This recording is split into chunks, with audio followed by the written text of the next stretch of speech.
Yes, good morning. My name is Teacher Samuel Ngoche, a teacher of English literature by profession, and I'm here today to talk about features of oral narratives. And I'm sure your teachers have told you about oral narratives. You've handled oral literature. Oral literature is just that literature which is delivered through word of mouth from one person to another. It is not written. It is delivered through word of mouth. So we want to look at features of oral narratives in English. I'm I've muted the, the the normal class so that I can be only on microphone, which is YouTube Live. So I'm also on YouTube Live. You can go check Rosam LI Tuition Center, or you can also check Apostle Ngoche so that you may see my YouTube. You can subscribe, share, and like our live stream. Otherwise, feel free and you're welcome. So we have features of oral narratives. We have several oral narratives that we look into during our normal classes.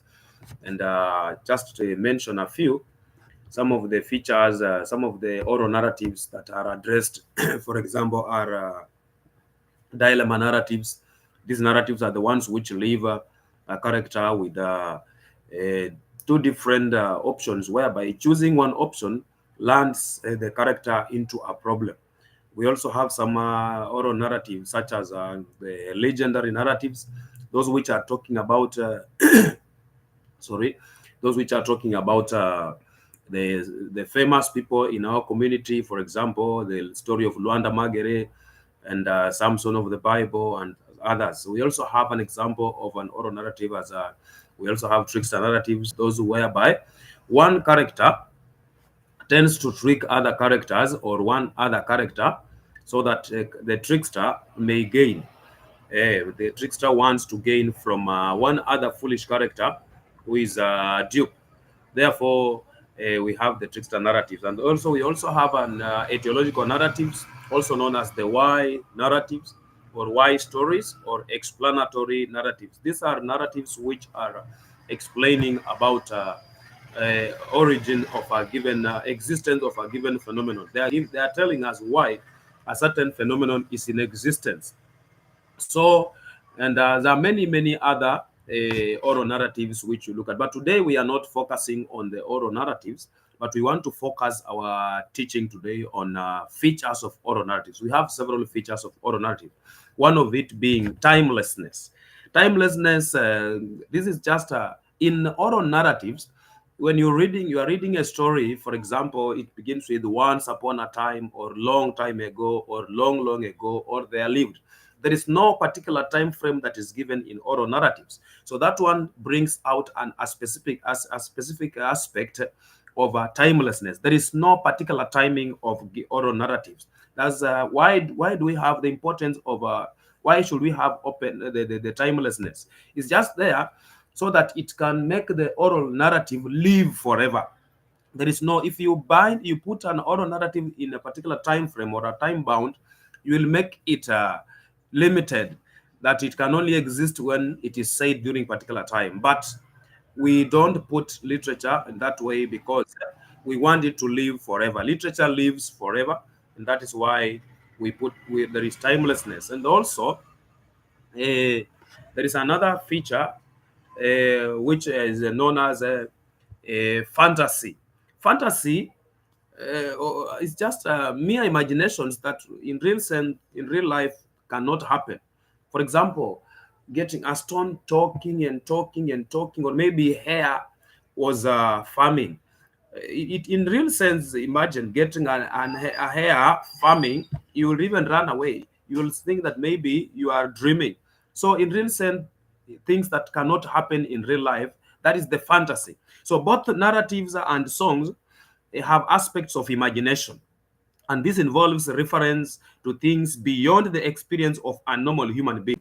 For instance, animals or or inanimate objects talking at the presence of ogres, or also the presence of stones, maybe talking, trees talking.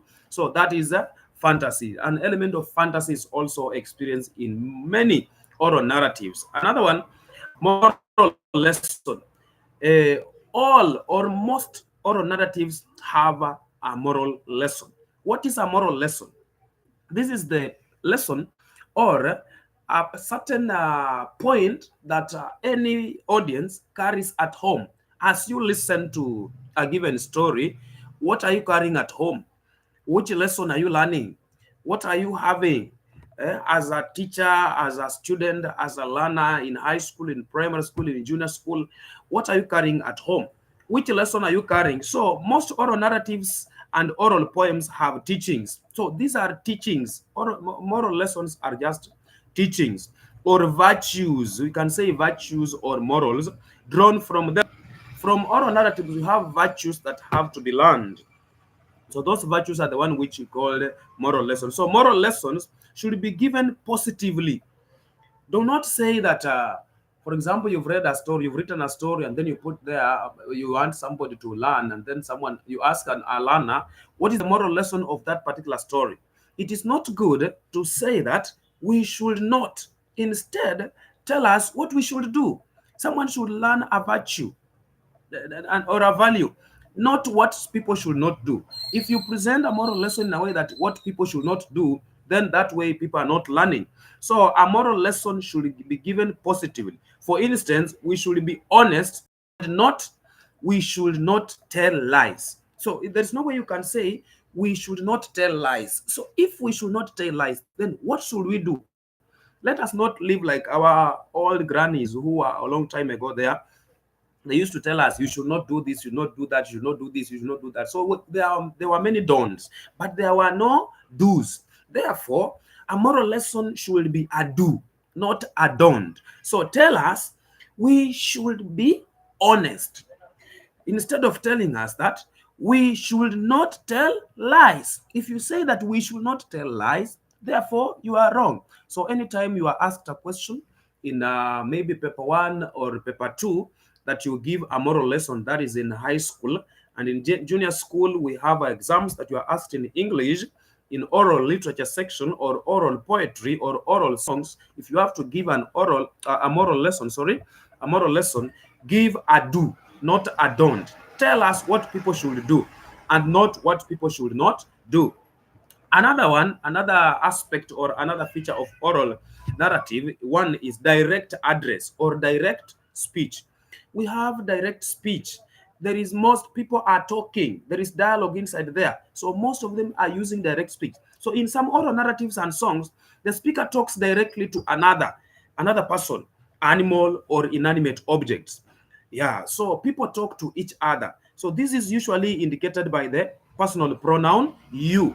So how can you tell that someone is talking in a given work of literature? When you see a pronoun, personal pronoun you being used there, therefore you realize that someone is talking or these people are conversing. Therefore, direct address or direct speech is also an aspect of oral narratives. So another aspect of or another feature of oral narrative is one, beginning or opening formula. Opening formula is whereby there is something like once upon a time or long ago. Do not be confused between opening formula and timelessness. Although opening formula is also a way to tell us timelessness, but opening formula is meant for us to drive the mind of the audience from the world of reality to the world of fantasy. You are now, if once when someone says that long ago, you will know that now we are now getting away from the world where things are real to where people are talking lies or there's fantasy. They're just mere imaginations in our minds. Therefore, opening formula, it also prepares the audience. It prepares the audience to receive the story. So once you just step onto stage and say, once upon a time, they are lived, then that one already is an indication that you are having an oral narrative that you want to present before us. So that one makes the audience to drive or to change from real life to fantasy, the world of fantasy. There is also a closing formula. So closing formula now, it is the opposite of opening formula. In opening formula, we said that you are driving the audience from the world of reality to the world of fantasy. And in closing formula, we are driving the audience from the world of fantasy to the world of reality. How does the closing formula look like? You can hear someone saying, "There ends my story." There ends my story.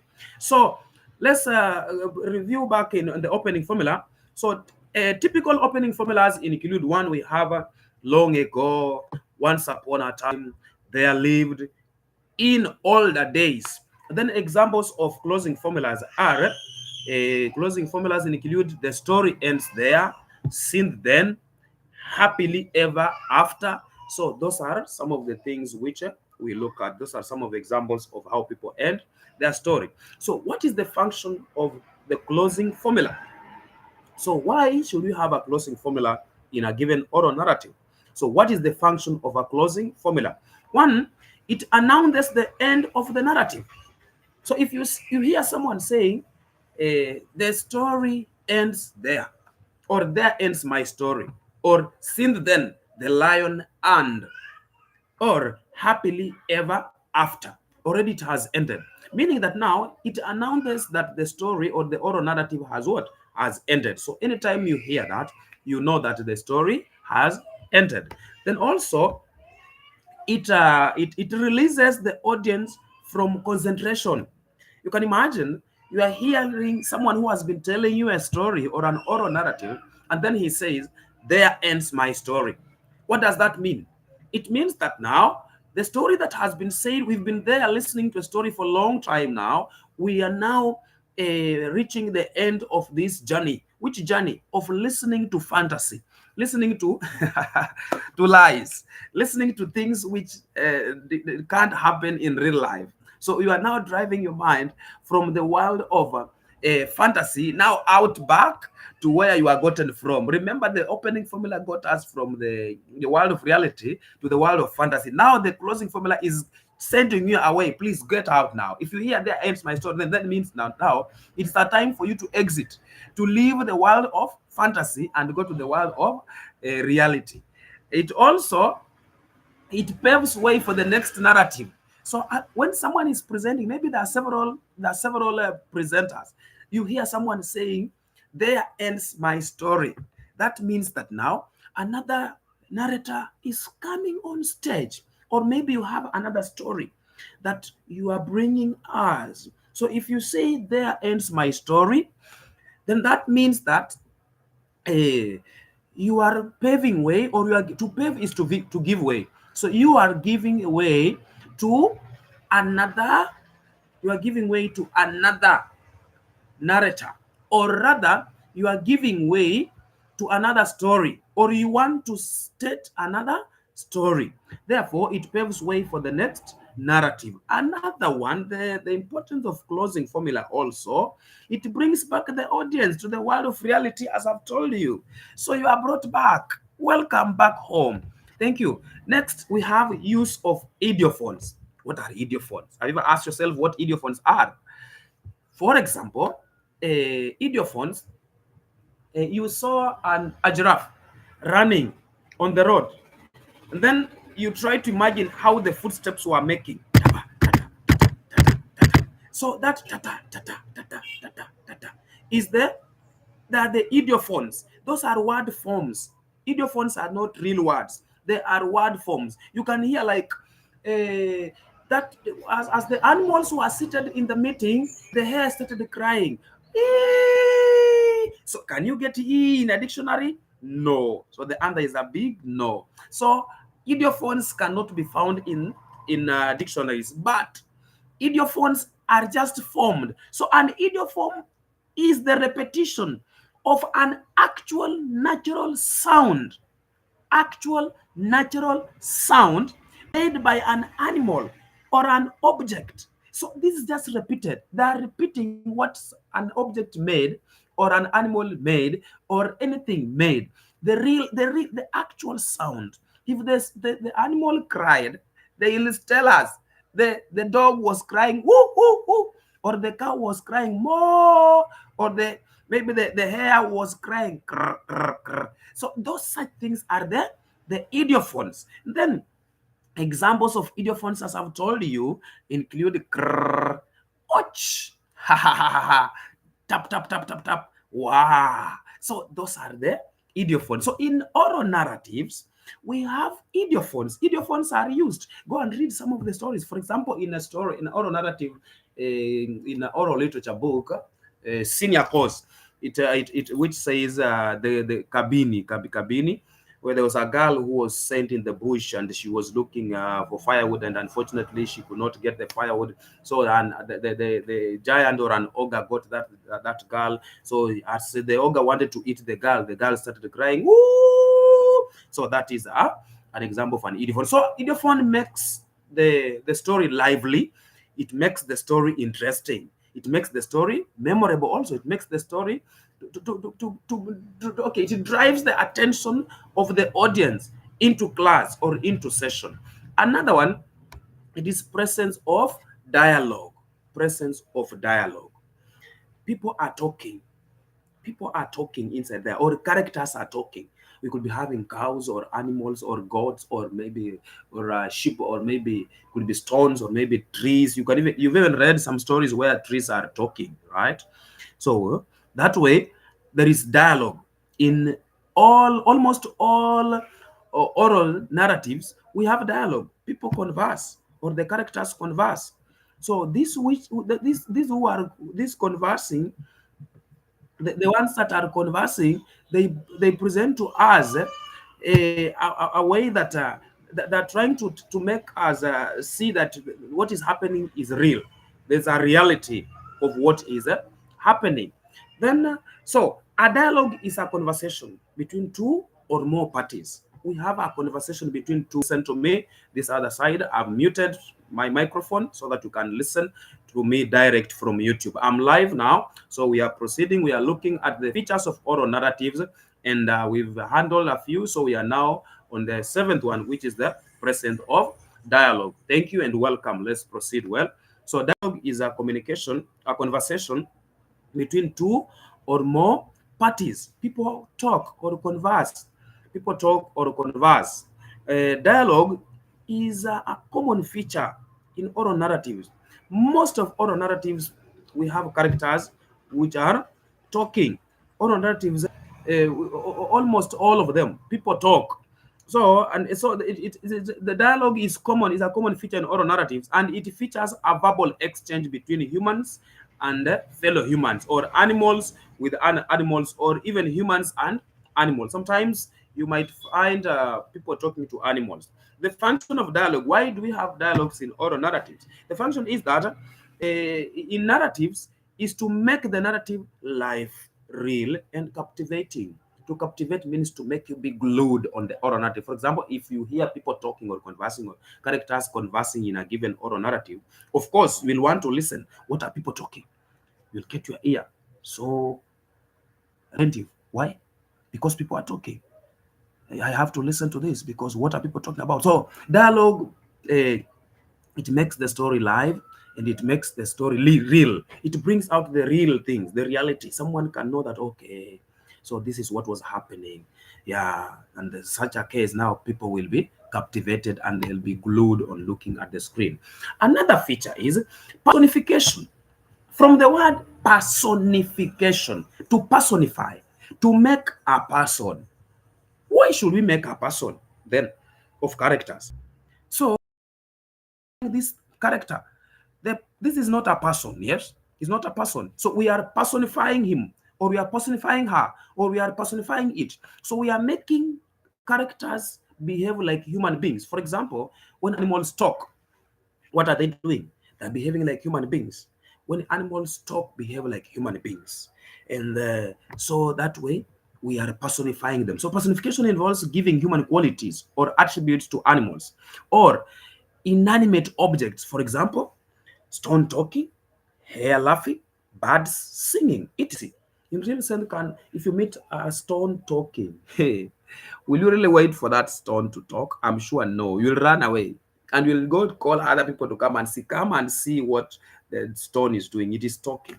Come and see the hair is talking. Come and see the cow is talking. I know that one will surprise you. But in oral narratives, that makes the story very interesting. So it makes us to see. So why do we use personification? Why do we use animal characters just to bring animal characters? We shall view there later as we proceed. But continue to like, subscribe, share this live, and bring more people so that we can watch. We are live on YouTube, so share and like. Remember to like and to share, please, so that we can continue learning. Then we have a repetition, or we call it refrain or chorus, or repetition of action. Many things are repeated. In both oral narratives and oral poems, there is an aspect of repetition that is evident in words, phrases, glosses, or sentences. So the repetition serves to, one, why do you have repetition in oral narratives? One, to emphasize or on certain points, to emphasize. Points are repeated so that to emphasize them, to emphasize either points, to emphasize concepts, to emphasize issues, to emphasize topics or ideas. So that is why we repeat. So point one, why we have repetition in oral narrative is to emphasize, to emphasize points, ideas, or issues or concepts. Another one also, it is creates rhythm in the narrative. A repetition of some words or phrases, it is meant to create rhythm. When we repeat, we keep on repeating. Like you realize that some people are talking or maybe conversing, or characters are conversing in a given oral narrative. They start repeating some statement. They're just emphasizing. They want us to pay more attention on what they are saying. Another one, it gives the mood to the narrative. It gives the mood to the narrative. So repetition makes the narrative to have a mood. Number 10, there is also use of local dialect or local words or ethnic words. So oral narratives and oral songs occasionally use vernacular language in their presentation. Examples include what, Mikai, Misumba, that is in Luo, in Luo oral narratives, that is, right? So we have Mikai, Misumba, Chik. When you read the book, I know when you read some Luo books which are talking about Luo stories, like in the story of Luanda Magere, the legendary story about Luanda Magere, you'll meet such words as Mikai. Mikai is the first wife, if I'm not wrong. Mikai is the first woman. They were first wife in Luo land. We have Chik. We have not Chik, the one you know. We have Dak. We have Ngai, I think is in Kikuyu. Nyasaye. We have Fisi, that's a Swahili, I think so. Then etc. etc. So the use of local words or ethnic words in oral narratives and oral poems serves two major functions.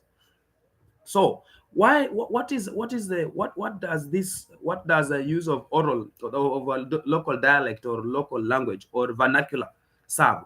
One, what is the importance of use of vernacular in a given oral narrative? One, they give the narrative or an oral poem a local flavor or beauty.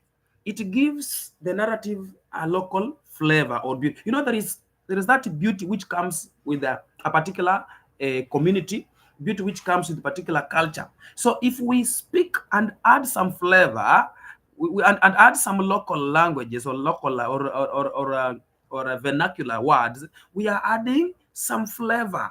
We are adding, some we can say some beauty. We make it so charming, so captivating. And then we imagine seeing a story being narrated on screen, or maybe reading a story, and then you see it is referring to you, to your local community. How will you feel? You feel good. So there is that flavor that comes with the local dialect or local words. So number two, so they provide a setting, the place where the story was set. When you read a certain narrative and hear words being mentioned as chick, what, Mikai, you'll know the setting is in Luo land. You hear words like Nyasai, of course you'll know it is in Luya land, or Were in Luya land. You hear word like Ngai, you know this one is in Kikuyu land. So it also gives a setting. Another one is use of mimicry. Another feature of oral narrative, there is use of mimicry. What is mimicry? Mimicry is the imitation of words or sounds of other characters in an oral narrative. So these sounds may be sounds of animals, birds, or inanimate objects. So there's just mimicry is not idiophones. Mimicry is not idiophones. Mimicry and idiophones are different. Only that the mimicry is repetition of actual words there, and then mimic. Okay, idiophones, there is a repetition of real sounds, or they are the real sounds that are produced by particular animals or characters, and we say those are not real words. They're not real words, but mimicry would be a real word that can be found in the dictionary. So we have some sounds which are known in the dictionary, and when you find them, when you go in dictionaries, you will find them. So the use of mimicry is the imitation of words or sounds of other characters. For example, when a character has said, and then you repeat the same words. For example, a lion can say, "I've said all animals must meet here." Then another character says, "I've said all animals must meet here." So that repeating what another animal has said. Then there is also use of proverbs. The use of proverbs. Those who are in class, please just listen, because I'm live and I cannot interrupt.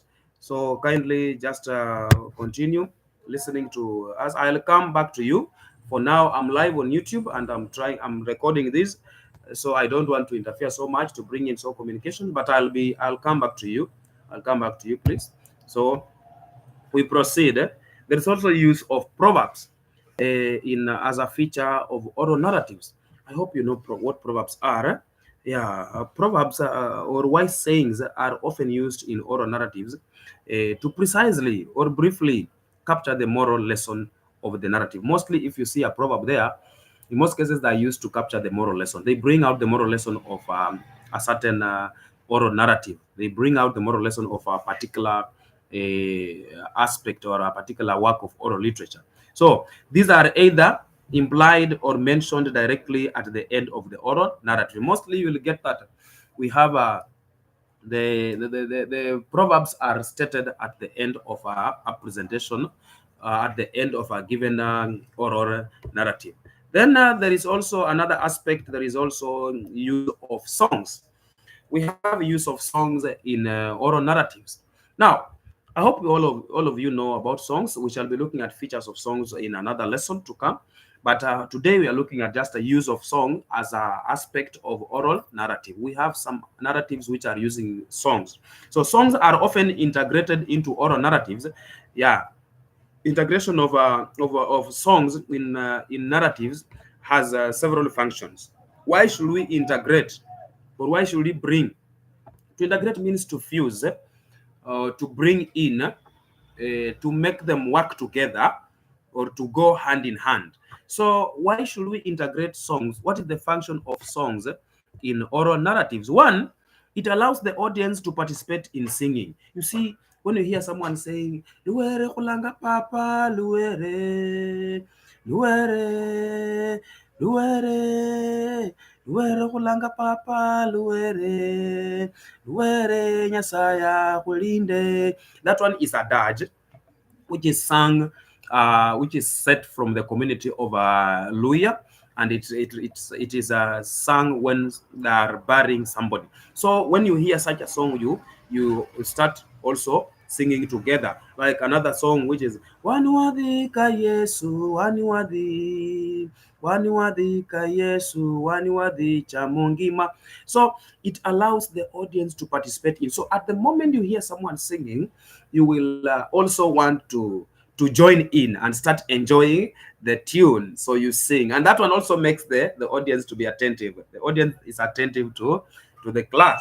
So we have also another one is it creates rapport between the audience and the singer. So you see, as we are talking, you are singing, we are singing together. There is that rapport that is being built between the two of us. So the audience and the presenter, we are having a rapport in that we are moving on the same side. We are on the same page. So you see that one, it creates rapport. And then another function of of songs, use of songs in oral narratives, is that it breaks the monotony of narration. It breaks the monotony of narration. You can imagine now I'm sitting here, I'm narrating just a story, a very long story. So there is no break, no what. So bringing in song breaks that monotony of narration. Another thing, it acts as a code or a system of communication between characters. It acts as a code or a system of communication between characters. Another one, I'm going too fast because you will bear with me. If you want to watch this, you'll be able to access this live. You will be able to. I'll upload it to my YouTube channel, Apostle Ngoche. Go there, you'll watch it again. I'm just saving. I'll save for you so that you can access it. So another function of use of songs in oral narratives is that it also allows comic relief. There is relief, makes audience laugh, hence relieving tension. So as you sing some funny songs, some funny songs, as you are laughing, you laugh, you are relieving yourself, you relieve tension. There's some tension which is created in oral narratives. Maybe an ogre was chasing a girl, and then when it reached there, the girl started singing to the ogre. Sashi wanje ko sashi lichina wikondole ndilolere sashi sashi olivolera mwichina. So you see, such now as you are enjoying the tune of music, you are releasing or relieving the tension. So it also used to allow comic relief from the word comedy. So someone laughs out and relieves from tension. Then also it sets the mood in the narrative. So as we are singing, there is a certain mood that you are creating. So if you are singing some songs which are for happiness, you see, of course, you will create happiness. If you are singing a song for sadness, of course, you will create sadness mood. If you are singing songs for somber mood, it will be somber mood. So stoic mood, we have a satirical mood. So it depends. The song also presents a mood to the audience. As we are singing, for example, now we sing a song, a dirge, where someone has just died. The woman is rotating the house with the coat of the husband around her waist, singing of the goodness of the husband, how the husband has been so good, how the husband has been so caring, how the husband has been doing this and that. You see now, so you can see the mood is a sad mood because people are mourning. Then it also allows smooth transition between scenes. So you can sing to bring or to usher in another scene. And lastly, lack of geographical specificity. Lack of geographical specificity. There is no specific geographic location of the stories. Tell me, where did we get exactly the story that you've heard or you've met? Tell me where they have been coming from. Have they said let's say, for example, in Nairobi, Uruma, someone lived there? No, they don't tell us. There is no particular geographical location. So they are not specific. So most of oral narratives lack exact mention of particular places where the story is set. It just uses words such as far, far away or in a distance place. Therefore, it does not have geographical specificity or specificity. Otherwise, thank you for being with me. And before I go, yeah, I just have an oral narrative that I leave you so that you will go and you'll answer in the comment section which kind of oral narrative is that, and you also answer the features that you've noted in that narrative. So you'll identify the features inside in the comment. You identify the type of oral narrative that you've seen and the features that you've denoted in that story. So the story goes this way. The heading is the Great Kingdom of Giants. From the heading, I think you can tell which kind of oral narrative is that. The Great Kingdom of Giants. Now, long ago, there was a father who had 8 daughters.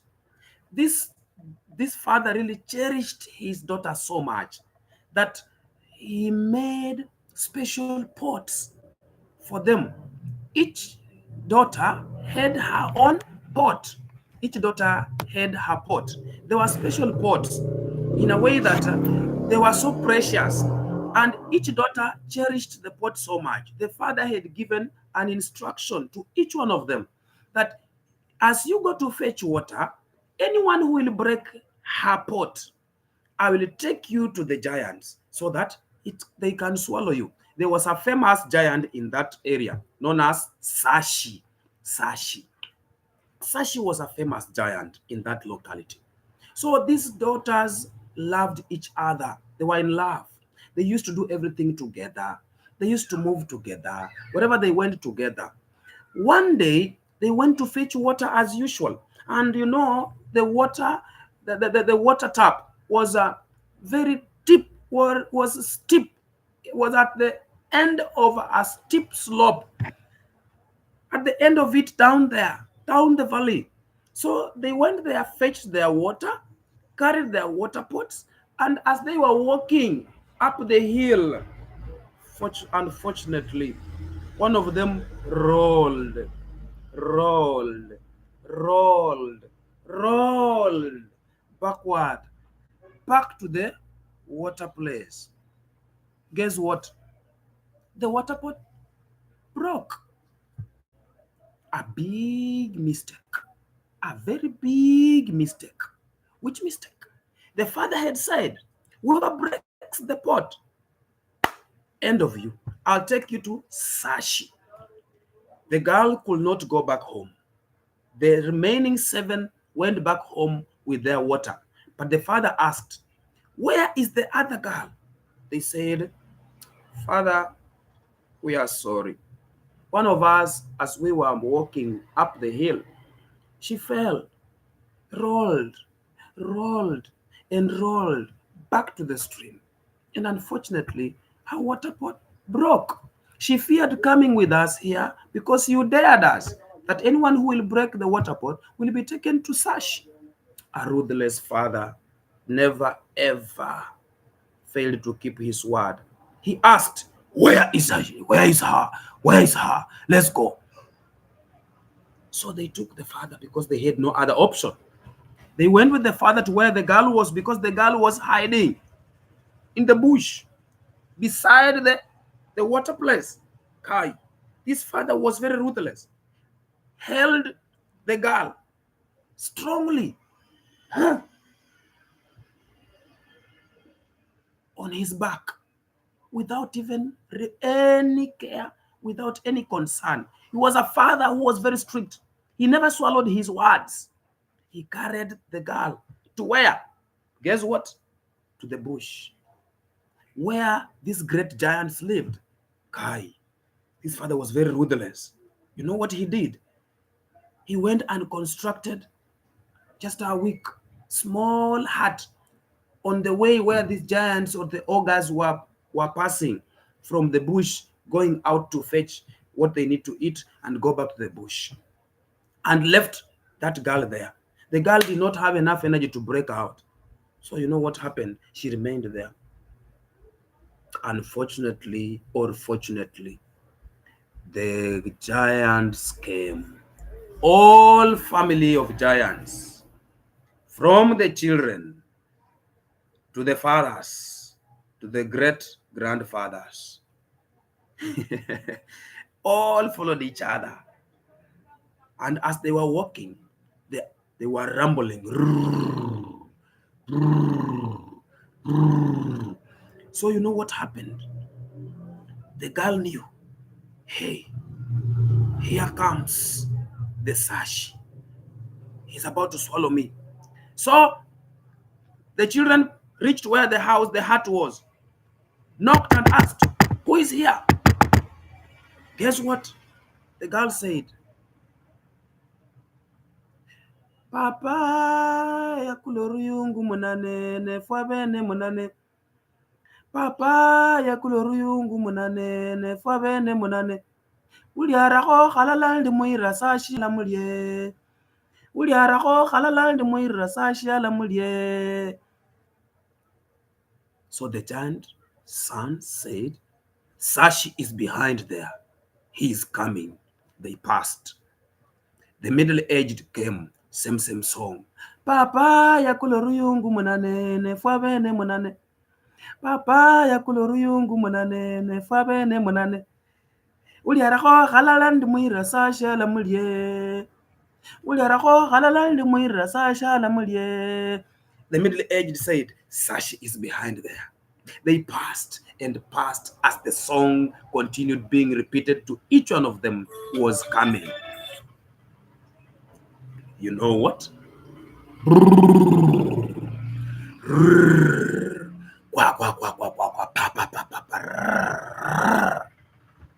Sashi arrived. Knocked. Who is here? The girl sang. Papa ya kuloruyungu munane nefwa bene munane. Papa ya kuloruyungu munane nefwa bene munane. Uliarako halala ndi muira sasha la mulye. Uliarako halala ndi muira sasha la mulye. Hey, Sashi did not wait even for a minute. Get hold of the hut, tore it into pieces, threw it out, and hey, behold, stood a very beautiful girl. Wow. Sashi could not even touch her because she was so beautiful, very captivating. Even the giant could realize, wow. Fortunately, the girl escaped death like that.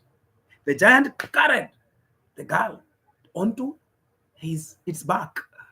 I know a girl was worried because she doesn't understand the language of the ogre. But the ogre is here, holding, carrying her. The girl is crying, ee, but now she's going, ee. They arrived at home. Hey, the girl thought now they are eating me today. So she was taken at a safer place, given food. Which food? The antelope meat and the black obusuma. You know the black obusuma?